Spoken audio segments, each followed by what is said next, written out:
ఇప్పుడు వినిపిస్తుందా? మీరు కొంచెం కామ్గా వినిపిస్తుంది.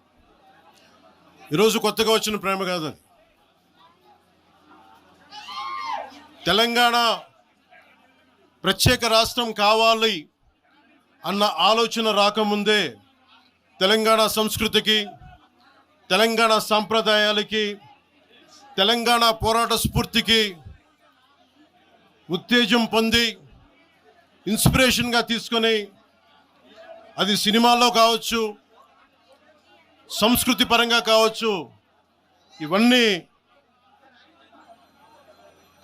కల్చరల్ పరంగా సినిమాల్లో పరంగా ఎప్పుడు ముందుకు తీసుకెళ్తానే ఉన్నాం. విమర్శించే నాయకులందరికీ కూడా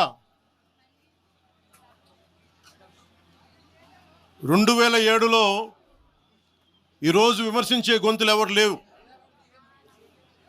తెలంగాణ నలుమూలలా తిరిగిన వాడిని, తెలంగాణ నలుమూలలా వెళ్ళిన వాడిని.